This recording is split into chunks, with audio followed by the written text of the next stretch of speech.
Bon, bah, je vous propose qu'on commence là, du coup, si ça te va Maïté? Parce que, Oui, après très ça bien. va faire tard s'il y en a qui doivent mettre, donc je vous propose, Daniela et Juliette de mettre, les vidéos, moi pour le début, pour qu'on puisse tous se dire bonjour. Bonjour Juliette qui est accompagnée. Daniela, enchantée. Et Aurore, qui est une de mes collègues, qui est là en support communication. Donc voilà, bienvenue à tout le monde. Vous êtes les premières à pouvoir bénéficier de ces conférences en ligne. D'habitude, on le faisait en présentiel, tout simplement, dans notre espace de coworking au Fort à Basse-Terre. Je ne sais pas, Daniela, où vous habitez. Vous êtes sur Basse-Terre ou pas? Ah, alors quand vous parlez, il faut juste réactiver le micro, sinon on vous entend pas. Oui, à Basse-Terre. À Basse-Terre, OK, super. Et ben, écoutez, en tout cas, vous avez, pour la première fois, la possibilité de suivre cette conférence en ligne. On est ravis, d'accueillir, Maïté, bienvenue, qui va se présenter d'ici, quelques secondes pour, cette soirée environnement sur le thème de l'anti-gaspillage alimentaire. Vous allez retrouver des conseils, des astuces, des chiffres, comment, mieux gérer au quotidien, l'alimentation, le compostage et apprendre plein de choses peut-être que vous ne saviez pas. Hem Aussi pour, vous expliquer, donc au niveau de cette conférence, elle est possible et elle est financée grâce au Fonds social européen. Donc si vous n'avez pas vu la petite vidéo qu'on avait mis dans le mail, les fonds sociaux européens nous ont permis, de bénéficier en fait d'un fonds pour pouvoir financer des actions comme l'environnement, comme l'aide au numérique, comme la création d'entreprises. Et ce soir, ça nous permet d'avoir la chance, d'avoir Maïté avec nous qui va nous expliquer, ce qu'elle fait, quelles sont ses connaissances et comment on va pouvoir avancer tous ensemble sur l'anti-gaspillage alimentaire. Voilà, je donne la parole à Maïté et merci à tous d'être présents. Merci Anaïs. Merci Anaïs et merci au Fort Coworking pour l'opportunité d'être avec vous aujourd'hui. Donc, je me présente, Maïté, bienvenue. Je suis ingénieure agroalimentaire et j'ai créé une boîte de consulting en agroalimentaire pour aider les acteurs de l'agro-transformation. Et en parallèle de ça, je travaille pour une entreprise qui s'appelle Phoenix, qui aide à lutter contre le gaspillage alimentaire. C'est dans ce OK. cadre-là que je suis là aujourd'hui. Alors moi, mon but aujourd'hui, c'est un petit peu de vous faire un quiz pour faire une sensibilisation sur tout ce qui est gaspillage alimentaire, en vous donnant des astuces que peut-être vous connaîtrez ou pas, et en échangeant tout ensemble en fait sur ce thème-là pour se donner des conseils, etc. Et à la fin, vous présenter en fait qu'est-ce que c'est Phoenix, comment vous pouvez vous en servir, à quoi ça sert, depuis quand c'est lancé en Guadeloupe, etc., etc. Donc du coup, moi, comme Génial. le fort, normalement, je fais tout ça de visu, parce que c'est quand même plus sympa. Mais vu ce qui se passe en ce moment, on ne peut pas. Donc ça fait, hélas, toutes les conférences que j'ai faites étaient toujours à distance. Mais ça n'empêche pas, etc. Par contre, du coup, moi, j'ai pas forcément besoin de votre caméra, mais j'ai plutôt besoin de votre micro pour participer. Parce que moi, je connais déjà les réponses au quiz. Et du coup, j'ai plus besoin des vôtres que des miennes. C'est ça. On va voir Voilà, si on connaît déjà ou pas. On va c'est voir ça, avec Juliette et Daniela, Marianne aussi, si on s'en sort ou pas. exactement. L'idée après, moi, j'ai aucun souci à partager ma présentation s'il y en a qui la veulent. Et si notamment vous avez aussi des questions, soit je sais y répondre et il ne faudra vraiment pas hésiter, soit je ne sais pas y Mhm. répondre et je peux chercher et vous envoyer la réponse plus tard par le biais d'Anaïs. OK. Et ben Super. super, merci Alors, pour cette opportunité si jamais. C'est sympa. donc je vais partager mon écran. Vous allez me dire si c'est OK pour vous. Parfait pour moi. Je ne sais pas, Daniela et Juliette, vous voyez bien Je la vois, oui. présentation? Parfait. OK, super. Nickel. Alors, Génial. du coup, petit quiz. Dans le monde, à combien estime-t-on la quantité de nourriture jetée à la poubelle? Alors, Mhm. soit 1 sur 10, 1 sur 4 Il y ou un a tiers. 1 sur 3, je dirais. OK. Daniela? Pareil. Ouais, Ou toi aussi. je pense Ouais. pareil aussi. Je pense que ça peut être énorme. Ouais. Bah, vous avez bien vu, c'est en effet un tiers. Ah ouais. C'est-à-dire que tiers. dans le monde, enfin en France en tout cas, il y a 10 millions de tonnes qui sont gaspillées par an et c'est 80 000 tonnes dans les Antilles-Guyane. 90 000 tonnes. OK. 80 000, ouais, 80 000. Rien que les Antilles. Exactement. OK. C'est pas forcément plus qu'en Ouais. métropole. C'est à peu près pareil. C'est à peu près le même taux. OK. D'accord, OK. OK, OK, ouais. Un gros chiffre. Ouais, quand même. À votre avis, combien de kilos de nourriture chaque Français jette-t-il par an? 5 à 10 kilos, 10 à 20 kilos, 20 à 30 kilos. C'est par personne, hein, c'est même pas par famille, hein. Mhm. Moi, je dirais 10 à 20 kilos. C'est 10 à 20. 10 Moi, à 20. 5 à 10. Daniela, vous diriez combien, vous? J'ai dit 10 à 20. 10 à 20 aussi. J'aurais dit pareil, moi. Et non, c'est 20 à 30. Oh, Ah, c'est énorme. Ouais. ah ouais, Dans les 20 à 30, il y a 7 kilos qui sont encore sous emballage. Donc, c'est énorme, hein. ouais. Ça fait un Ouais, tiers, un ouais. quart qui est encore sous emballage, donc qui n'a même pas été ouvert, en fait. C'est de la production, enfin, c'est de l'achat un petit peu soit compulsif, soit une mauvaise estimation de ce qu'on mange quand on le mange, de la quantité, etc. Ok. Et à droite, je vous ai mis le graphe, en fait, pour voir où est-ce qu'il y a des rejets. C'est-à-dire, en fait, sur le premier chiffre que je vous ai donné tout à l'heure, tout n'est pas dû aux ménages quand même. Les ménages représentent que D'accord. 38%.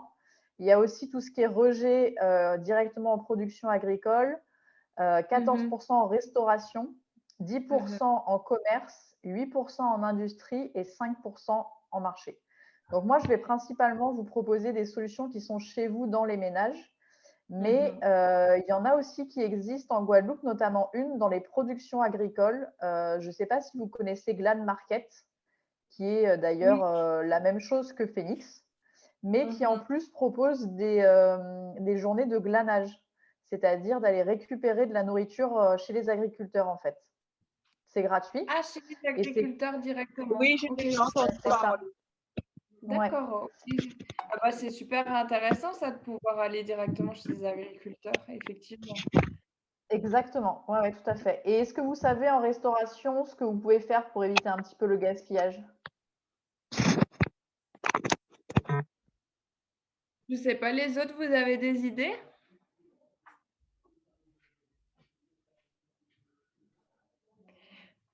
Alors, Marianne, on t'entend pas si jamais. Ah oui. On peut emporter la nourriture quand on n'a pas mangé.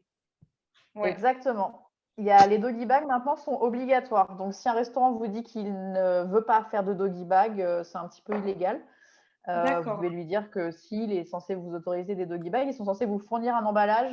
Il y a certains restaurants qui vous font payer l'emballage, mais la majorité non. Sur l'île, c'est très développé, hein. Je l'ai déjà fait plusieurs fois, en effet, c'est vraiment pratique. Mhm. Comment je faisais, mais je me souviens que ça ressemblait Alors, question suivante. à ce qu'on fait en français. Par exemple, c'était comme Si un le commentaire, gaspillage alimentaire sauf était un pays, quel serait son rang de pollueur en termes d'émissions de gaz à effet de serre? Vous savez que chaque pays, du coup, forcément, parce qu'il produit, émet des gaz à effet de serre. Donc, en fait, il y a un rang mondial des pays les plus pollueurs. Forcément, la plupart du temps, c'est les plus grands. Mais on pourrait faire ça juste pour le gaspillage alimentaire, avec toutes les surproductions qu'il y a, tous les déchets, plus le fait de devoir les collecter, les mettre à la décharge, etc. À votre avis, quel serait le rang en termes de pollueurs? Donc, 3e, 10e ou 100e? 3e. Troisième, c'est très pessimiste. Hein. Bonsoir Gérard. Pardon, excuse-moi Maïté, mais je viens de voir que Pas de Gérard souci. est parmi nous. Vous nous entendez, Gérard? Oui, ça va. Ah, Allô? génial. Oui, oui, on vous entend bien. Je suis Anaïs, je suis l'animatrice du Fort Coworking. Et Maïté, qui est notre invitée ce soir, nous présente Bonsoir. son petit quiz sur Bonsoir. l'anti-gaspillage alimentaire.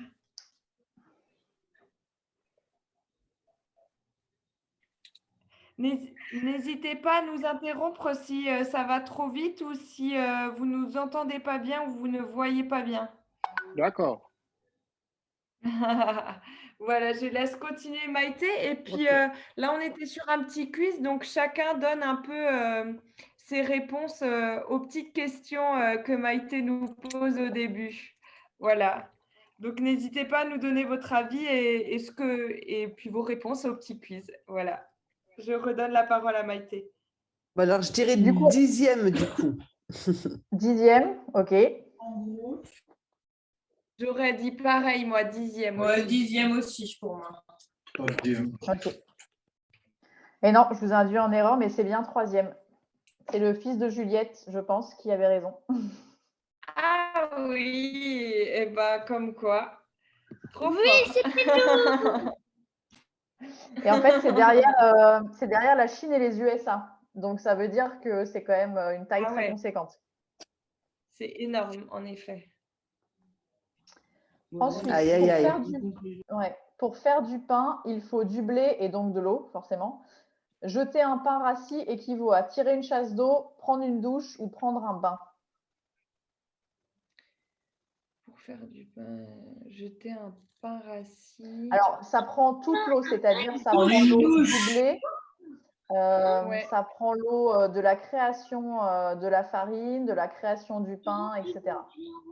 C'est plus d'eau qu'une douche. Moi, j'aurais dit un bain carrément. Prendre un bain. Un bain. C'est Oui, j'ai dit inquiétant, hein. Vous dites quoi, et Daniela? Un peu de pain rassis, quoi. Bain. Vas-y. Bain. Pour vous donner des équivalences, une chasse d'eau, c'est à peu près 2-3 litres, une douche, c'est à peu près 20-30 litres, et un bain, c'est 150 litres. Ouais, Si moi, je vous parle c'est vraiment un sur- bain, ça fait beaucoup, hein, mais je suis prête à croire que c'est ça, vu que je sens venir que c'est ça. Ouais, je pense que c'est ça. Et oui, c'est ça. Aïe, aïe, aïe, aïe, aïe, ouais. Une baguette de pain équivaut à une baignoire remplie d'eau. C'est énorme. Ouais, 150 litres d'eau, c'est beaucoup. L'alimentaire, ça a déjà un certain coût. Bon, Oui, Gérard, excusez-moi. Non, non, je n'ai pas parlé. Je n'ai rien dit. Ok, ça marche. Oui, une baguette de pain, c'est beaucoup. C'est encore plus fort si on parle d'alimentation animale, puisque pour l'alimentation animale, il faut aussi de l'alimentation céréalière en plus de l'alimentation pour l'animal. C'est aussi énorme pour un jean ou ce genre de choses. Mhm. Je pense que si on mettait les équivalences en eau de tout ce qu'on consomme, on consommerait peut-être différemment. Ouais, c'est clair. On aurait d'autres référentiels en tête. C'est ça. Alors là, on va passer un petit peu de temps sur cette slide-là. La question, c'est à consommer de préférence avant le signifie que nous pouvons manger le produit quand la date est dépassée ou nous ne pouvons plus manger le produit quand la date est dépassée. Moi, j'aurais bien rajouté une troisième option. On peut le manger même si c'est dépassé. Oui, c'est la 2, ça. Manger quand c'est dépassé. Quand c'est périmé, quoi. Ouais. Alors là, nous, à la maison, on est des pros, on mange beaucoup de périmés parce que ça nous... voilà. Et on se dit que ça nous donne des anticorps. maman, Alors, c'est une manière de voir les choses. D'une manière plus, on va dire, agroalimentaire compliant. En fait, vous avez 2 styles de dates. Est-ce que vous connaissez les 2 différentes dates que vous pouvez trouver sur les aliments? La date Ouais, de c'est- vente et la date de péremption. Non, il Mais y alors, il y a... a La DLC aussi. Limite de consommation. tout à C'est fait la ça. DLC. Et il y en a une deuxième Ouais. qui existe.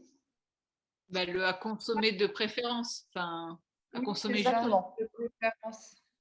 Mm. En fait, il y a la DLC que tout le monde connaît et il y a la DLUO qui a été remplacée par la DDM. Donc, avant la DLUO, c'était date limite d'utilisation optimale. Non, mais il y avait le terme limite dedans. Maintenant, DDM, c'est date de durabilité minimale.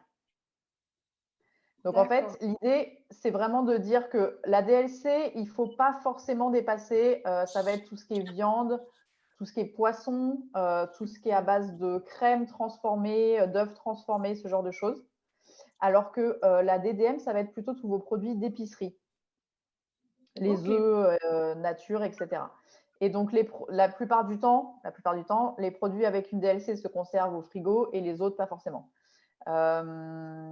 Donc, ils ont vraiment changé le terme pour inciter les gens à consommer après la date, après la date pour les produits issus de la DDM. Parce qu'en effet, la seule différence, c'est que les produits, quand vous dépassez la DLC, vous avez un risque hygiénique pour votre corps, un risque qualité. C'est-à-dire que l'industriel agroalimentaire, quand il a transformé la viande ou ce genre de choses, il sait qu'il n'y a pas de risque de contamination microbiologique jusqu'à cette date-là. Après, il n'est pas sûr.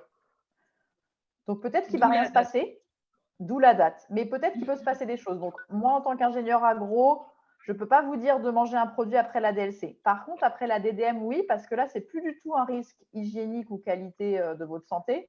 C'est une baisse, on va dire, éventuelle d'un des facteurs organoleptiques. Donc, ça peut être une baisse sur la texture, ça peut être une baisse sur le goût, sur les arômes qui vont être moins présents, ça peut être un produit qui va être moins gazeux si c'est une boisson, ça peut être ce genre de choses. Et ça n'a aucune incidence sur votre, on va dire, sur votre santé à vous. Ça a une incidence éventuellement sur la qualité du produit et c'est pas sûr. Donc voilà. Donc, alors après, la DDM, il y a des façons de savoir combien de temps après vous pouvez les consommer. Si dans votre DDM, donc la DDM, c'est ça, hein, à consommer de préférence avant le. Voilà. Ça, si vous avez dans la date qui suit le jour, le mois, l'année, il faut plutôt les consommer dans les 3 mois après. Ok. Si vous avez juste le jour et l'année, vous avez, et que l'année c'est pareil, vous avez jusqu'à 18 mois après pour les consommer. C'est le cas notamment des conserves. Vous pouvez reprendre, s'il vous plaît. Ah, Gérard, vous disiez? Est-ce que vous pouvez reprendre pour la DDM? Oui, pour la DDM, quand vous avez le jour, le mois et l'année d'indiquer. Jour, mois, année, oui. Voilà. Indiqué, vous pouvez les consommer jusqu'à 3 mois après. Consommer 3 mois après. Mais Voilà, quand oui. vous avez juste le mois et l'année ou que l'année. Mois, année. Ou année seule. Là, Voilà, c'est 18 mois. On peut consommer 18 mois après. Ouais. Pendant 18 mois, d'accord, 18 mois. C'est ça. Ah ouais. Tout ça, c'est sous-entendu. Si jamais.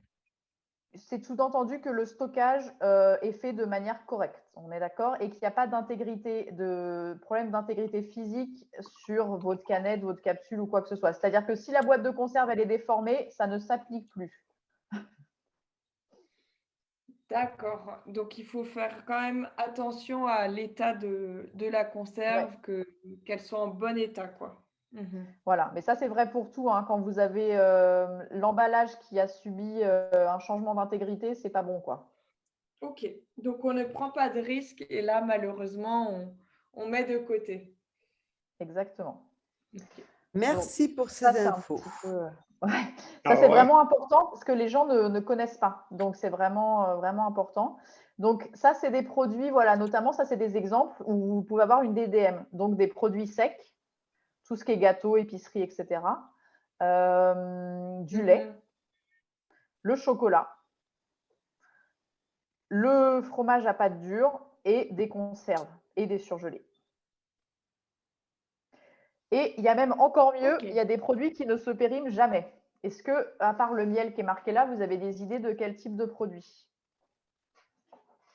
L'eau. L'huile. L'eau en Alors, bouteille. l'eau, c'est vrai. L'eau, c'est tout à fait vrai, sous respect, bien sûr, qu'elle ait été stockée dans des bonnes conditions.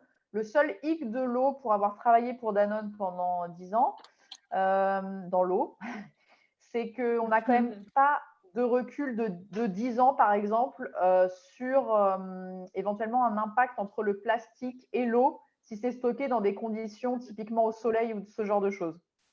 Mhm. Par contre, si c'est stocké dans des bouteilles en verre, il y aura peut-être moins d'impact éventuellement. Oui, mais alors attends, parce que moi je parle de l'eau minérale ou de l'eau, comment dire, de source. Là, ton eau du Agro-transformé, je ne robinet, sais pas si on peut dire comme ça. Oui. pardon? De l'eau qui est industrialisée, pas de l'eau qu'on récupère du robinet et qu'on met dans des bouteilles en verre chez nous. Ouais. Voilà, ouais, ouais, tout à fait, ouais, ouais, ouais. Parce que l'eau des bouteilles en verre, elle a du chlore, mais le chlore, c'est un volatile et du coup, le chlore va s'évaporer. Donc, c'est ça qui protège la microbiologie, on va dire, de l'eau, en théorie, quand c'est bien fait. Et du coup, au bout d'un moment, non, ton eau, elle est plus bonne. C'est pour ça qu'il ne faut pas laisser plus de quelques jours l'eau que tu aurais pris. Quand tu mets au frigo, tu ralentis ce processus-là, surtout si tu fermes la bouteille. Mais dans tous les cas, de l'eau, de toute façon, que tu mets dans un verre ou dans une gourde et que tu laisses pendant plusieurs jours, tu sens au bout d'un moment qu'elle Tout qu'elle à devient fait. un petit peu moins bonne quand même. C'est ça. Donc, si les industriels faisaient de l'eau dans les bouteilles en verre, oui, ce serait mieux. Sur une île, ce serait parfait. Mais forcément, d'un point de vue, il faudrait même mettre en place de la consigne. Et sur une île, ce serait vraiment, vraiment parfait. Mais d'un point de vue marketing, c'est difficile à entendre. Mais d'un point de Gérard, vue développement durable, Juliette ce et serait mieux. Daniela, vous, si vous aviez des... Pardon. Je disais aux participants, si vous aviez des bouteilles en verre, vous achèteriez plutôt des bouteilles en verre que du plastique, vous? Oui. Oui. Oui, en verre. Oui, quand même. Oui, et ramener le verre. Avant, on ramenait la bouteille en verre à l'épicerie. Et il y avait un recyclage, ça a disparu. C'est dommage. Alors, ouais, ça a disparu et pour les bouteilles en verre, c'est pas sûr que ça revienne tout de suite. En revanche, la Guadeloupe est quand même, depuis 2 ans normalement, censée être la première région de France à mettre en place la consigne. Donc, ce sera plutôt dans un premier temps sur le plastique et les canettes, s'ils n'ont pas changé les idées depuis un an. Bon, maintenant, ça devait être fait en 2022, donc il faut attendre. Mais on était censé être la première région à le faire. Ah bah, ce serait top ça, la Guadeloupe. J'ai vu ça à Saint-Barth où tu ramènes tes bouteilles en plastique et ils les broient en copeaux et ils te donnent un bon d'achat. En fait, il y a deux choses différentes parce qu'à l'heure actuelle, ça, vous l'avez déjà à Destréland. Il y a un appareil à Destréland. Ouais.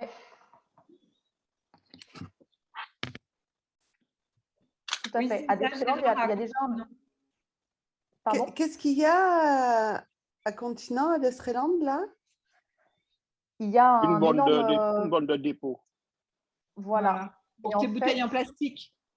Ouais, alors, c'est même pas une borne d'apport volontaire. Hein. C'est vraiment un espèce de compacteur où en fait vous mettez les bouteilles et selon le nombre de bouteilles, ça vous donne des réductions pour Destréland. Ouais. Je ne savais pas qu'il y avait ça. On en apprend. Ah ouais, je ne savais pas non plus. Il y en a. Et il y a la. Ouais. Normalement, c'est prévu d'en mettre plusieurs en Guadeloupe. C'est un projet qui vient de Martinique. Ok, super. Mais ça, c'est pas de la consigne parce que l'idée de la consigne, c'est par contre, hélas, de payer plus cher ses produits au départ pour payer la consigne. Bon, bah, comme quoi, on en apprend vraiment tous les jours sur ce qui se passe en Guadeloupe. Ouais. Mais... Et la consigne, normalement, sera mise en place cette année. L'idée, ça va être que tous les produits qui contiennent du plastique ou des canettes, si les canettes sont aussi choisies, augmentent en termes de tarifs. Et cet argent est récupéré par le consommateur s'il va à une borne de consigne. Ouais. Mais il y a un restaurant qui fait ça à la consigne, un restaurant à Bouillante. Ah oui. On paye les bocaux en verre. Et c'est dans ça qu'on met les repas. Et quand on veut d'autres repas, on doit ramener. Ah, génial. C'est pour le système à emporter, c'est ça? Oui, donc on paye une consigne, mais c'est pas dans le plastique, c'est dans des bocaux, les plats. Ça, c'est pas C'est mal pas, aussi. c'est pas Jimmy qui fait ça chez Aux Épices? Oui, c'est ça. Ouais, tout à fait. Ah, bah, c'est génial. Ce serait bien que ça se démocratise. Après, il y a aussi, comment elle s'appelle, celle qui avait un magasin de vrac à Jarry. Je crois que c'était Éthique Z, non? Éthique, je ne sais plus comment s'appelait son magasin. Elle a déménagé, je crois. La Colin. Éthique Voilà, Z. elle est à Colin maintenant, tout à fait. Et en fait, elle faisait ça, mais elle a clairement expliqué pendant la consigne que les gens ne ramènent jamais. Mais bon, il y a au moins c'est possible et c'est le début, quoi, on va dire, hein. C'est ça, c'est le temps que l'habitude se mette en place aussi. Exactement. Je sais que Potidou le fait aussi et que Tipo Pays va le faire aussi pour ses petits pots pour bébé. Super. Alors du Bon, coup, mais il y a de on s'est un peu belles égaré. initiatives. Tout à fait. On s'est un peu égaré. J'ai pas eu mes aliments qui sont. Alors si, j'ai eu l'eau, Ah, qui nous a amené tout un débat. l'eau. Est-ce qu'il y a d'autres aliments qui se périment jamais à votre avis? Le sucre? L'huile végétale. Le sucre, c'est vrai. L'huile, si l'huile peut s'altérer avec le temps. Ah. À Le cause bas, d'une oxydation avec l'oxygène. j'allais dire la confiture, mais je sais que parfois ça peut tourner. Il y a quand même une date à un moment où on ne peut plus. Il y a quand même parce qu'en fait, le taux de sucre dans la confiture est quand même moins présent que dans le miel. Donc oui, il y a un moment où c'est pas jamais. C'est très long, c'est vrai, mais c'est pas jamais. Pareil pour l'huile, hein. C'est très long aussi, mais c'est pas jamais. Oui. Le sucre, c'est vinaigre, vrai, par contre. c'est très long aussi, mais ça arrive. Le vinaigre ou Alors normalement, non. Normalement, le vinaigre blanc, justement, c'est un des aliments qui n'est jamais. Bon, un des aliments, si on peut appeler ça comme ça. Le vinaigre blanc, ça se périme jamais. Parce que comme c'est pur, mais il faut qu'il soit pur à 100%. Ok. Les légumes secs. Les légumes secs, tout à fait, comme les haricots ou les pois chiches. Il faut faire attention de vraiment les acheter secs, qu'ils n'aient pas déjà été cuits une fois. Mais tout à fait, les légumes secs, c'est tout à fait vrai. Ok. Et il faut bien les mettre, je pense, à l'ombre, pas, enfin, éloigné de l'humidité, vraiment Tout à hermétique, fait. quoi. Ouais, et après, il y a aussi tout ce qui est riz, pâtes. Donc ça, c'est vrai aussi. Par contre, c'est vrai uniquement si c'est fermé dans des bocaux étanches, souvent en verre, à l'ombre et surtout sans mythe alimentaire autour. Ouais. Surtout pour la C'est farine. ça. Et oui, sans ravette Ouais. dans nos tiroirs. Exactement. Mais bon, dans des pots hermétiques, ça fonctionne. Alors, Ok. ensuite, ok. on continue le quiz. J'ai acheté un lot de 1 kg de viande en promotion que j'ai congelée le mois dernier. Je la cuisine mais ne mange pas tout. Puis-je la recongeler une fois cuisinée? Oui. ou non? Oui. Oui. Ouais, c'est tout bon. C'est C'est oui. C'est oui parce que alors c'est oui sous certaines conditions quand même, hein. C'est oui si vous avez congelé la viande avant qu'elle soit périmée, bien sûr, et qu'elle était en bon état. C'est oui si vous la décongelez de la bonne manière, c'est-à-dire en Guadeloupe, pas dehors, parce que laisser la viande dehors en Guadeloupe, c'est pas possible vu la température. Là, vous la mettez en termes de développement microbien dans le meilleur environnement qu'il soit pour avoir un problème. Donc, il faut la décongeler soit au congélateur, soit la cuire directement quand vous la décongelez. Et enfin, c'est vrai, surtout si vous la cuisez à cœur. Si vous prenez de la viande qui a été congelée limite à la date ou après la DLC, que vous la décongelez dehors pendant 4 heures et que vous la cuisinez en étant bleue, déjà le jour où vous allez la manger, il y a des risques. Mais alors, si vous la recongelez derrière, là, les risques sont très forts. Ok. Donc, on fait de la semelle avec… Non, j'exagère, Il y a un mais… juste milieu. Oui. Il y a un juste milieu. Il ne faut pas additionner les risques, en fait. Il ne faut pas augmenter, etc. Et du coup, là, je vous ai mis un petit exemple, comme tout à l'heure pour la baguette, que 1 kg de viande, c'est 15 000 litres d'eau. Bon, ben, je suis végétarienne, ça me fait du bien d'entendre ça. Énorme. Moi, j'essaye, j'y arrive pas, mais bon. Est-ce que les participants ici, est-ce que vous mangez de la viande midi et soir ou parfois vous alternez parce qu'ici, il y a quand même pas mal de poissons aussi? J'alterne. Vous alternez? Ouais. Moi aussi. Ouais.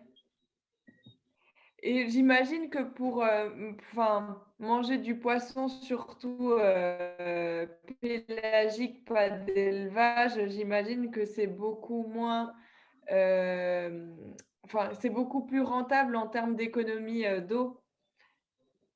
Oui, et puis J'imagine, ici, le mieux, Maïté. c'est de manger les poissons locaux, donc issus Oui, de la c'est pêche, ça. quoi, directement. Dorade, thon. Ouais, ouais, ouais. Ici, il y a tellement de richesses autour niveau poisson que après, il faut faire attention d'où ils viennent à cause du chlordécone. Mais en termes de richesse de pêche, ici, on est quand même très chanceux, quoi. Alors, je vois qu'il y a 2 personnes qui se sont connectées aussi, Matt et José.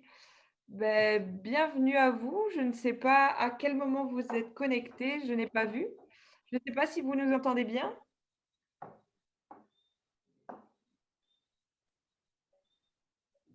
Bonsoir. Je ne sais pas s'ils m'entendent. En tout cas, n'hésitez pas à utiliser la discussion si jamais pour pouvoir poser des questions et me dire si jamais vous n'entendez pas bien ou que vous ne voyez pas la conférence. Je laisse Maïté continuer. Ça marche.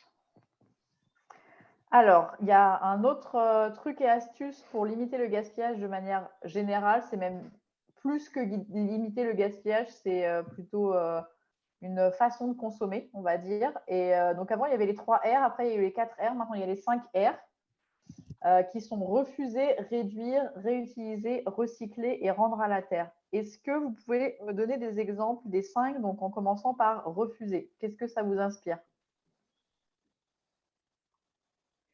Ben, les emballages, Ouais, Moi, c'est exactement.